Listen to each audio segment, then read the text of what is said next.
Olá, queridos alunos, nós aqui novamente reunidos, professora Suzana, dando continuidade às nossas dicas para a prova da OAB Direito Constitucional. A dica de hoje é em relação ao julgamento dos parlamentares, deputados federais e senadores em relação aos crimes cometidos. Então, nós vamos resolver uma questão e vamos revisar o conteúdo em relação à questão das imunidades e como elas estão se aplicando na prática para os parlamentares hoje. Então, um tema muito explorado em termos de questões de prova em função do que vem acontecendo no dia a dia no Brasil. Então vamos lá, vamos resolver a questão de prova e vamos então revisar este conteúdo em relação às imunidades. Vejamos então esta questão.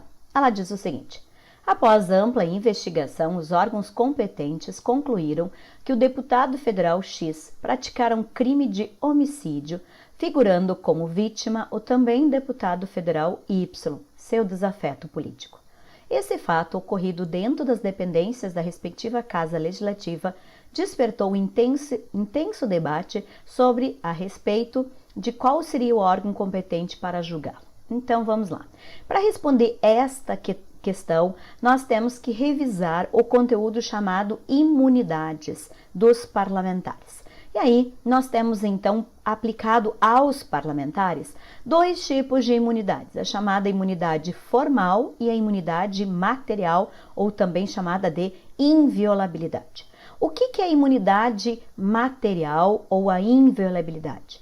É a imunidade para que o deputado não seja julgado nem por crime, nem por responsabilidade administrativa, nem por responsabilidade civil. Significa, em relação às atitudes, aos atos, à fala, o que ele está fazendo nas atribuições como parlamentar.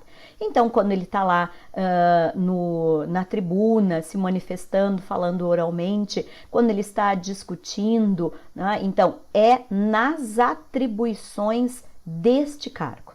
E esta imunidade, que é a imunidade material, ela começa com a posse, sendo que a posse dos deputados federais acontece, e senadores, acontece no dia 1º de fevereiro do primeiro ano da legislatura, né? Então, a partir de 1º de fevereiro é que eles passam, então, a ter a imunidade material ou a inviolabilidade.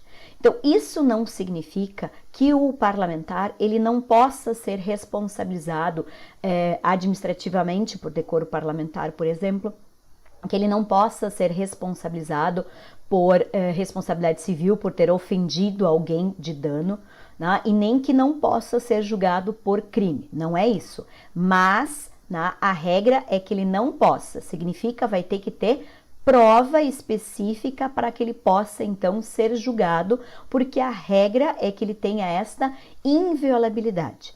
E aqui, então, nas atribuições do cargo, nas atribuições das funções como parlamentar, normalmente se dá a responsabilização quando o parlamentar não separa a situação fática da pessoa. Ele acusa formalmente uma pessoa e, na verdade, isso é que ele não pode fazer. Ele tem que dissociar a pessoa do problema, do assunto que está sendo tratado. Quando ele personifica, aí entra a questão da responsabilidade, a exceção que é a imunidade material ou inviolabilidade. Então, essa é a primeira imunidade que o parlamentar tem, e esta imunidade se estende aos deputados estaduais também para todo o território nacional, mesmo os deputados estaduais atuando em nível estadual. Então, eles têm as mesmas imunidades que têm os parlamentares federais. A segunda imunidade, que é a imunidade formal, tá? Ela se divide em prisão e em processo. Então, uma coisa é, o parlamentar, ele pode ser preso, o que a Constituição diz? Ele pode ser preso de forma excepcional, somente quando for flagrante delito. Caso contrário, ele não pode ser preso. E ele sendo preso, essa autoridade que prendeu fará a comunicação à casa respectiva, à Câmara ou Senado, que em 24 horas vai deliberar, vai decidir pela sua maioria se efetivamente esse parlamentar permanece preso enquanto ele responde ao processo.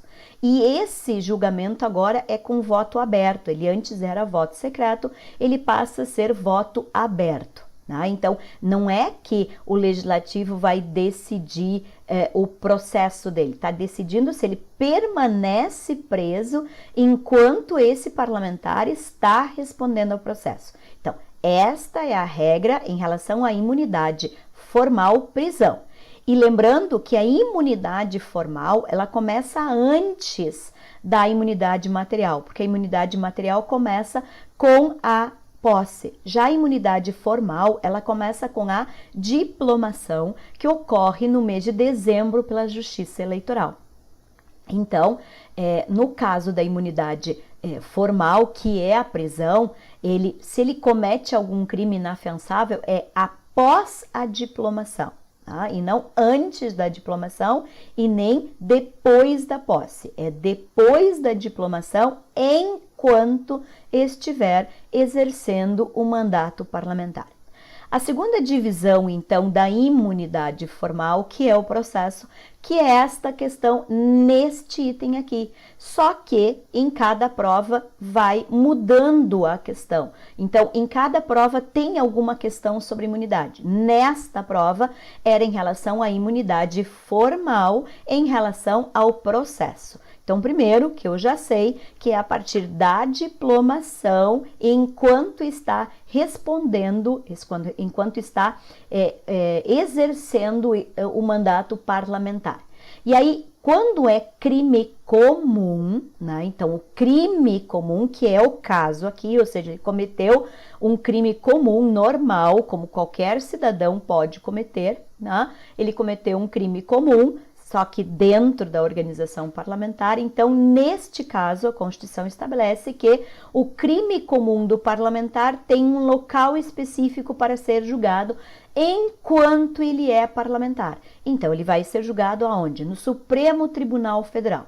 Porém, ele não precisa mais de autorização da sua casa para que esse processo possa ser instaurado no STF como era antes. Então, primeiro, o recebimento pelo STF e aí sim, depois de recebido o processo pelo STF, é que comunica a casa respectiva, no nosso caso aqui a Câmara, para que a Câmara agora delibere pela suspensão ou não deste processo enquanto o parlamentar continuar no exercício do mandato. Então, novamente, a Casa Legislativa, ela tem competência para suspender ou não a tramitação, continuidade desse processo e caso decida pela suspensão enquanto o colega parlamentar for parlamentar, suspende a prescrição.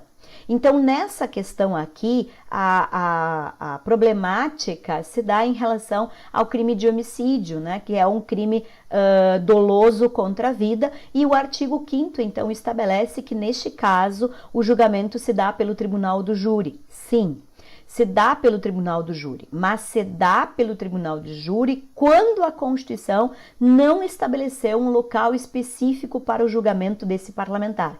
Então, vejam, como nós temos lá no artigo 102, inciso 1 da Constituição Federal, a competência para julgamento dos parlamentares em crime comum pelo STF, neste caso engloba também a questão do crime doloso contra a vida. Mas se estivesse fazendo a mesma pergunta em relação a deputado estadual, neste caso, o deputado estadual seria julgado por este crime pelo Tribunal do Júri. Por que não pelo Tribunal de Justiça?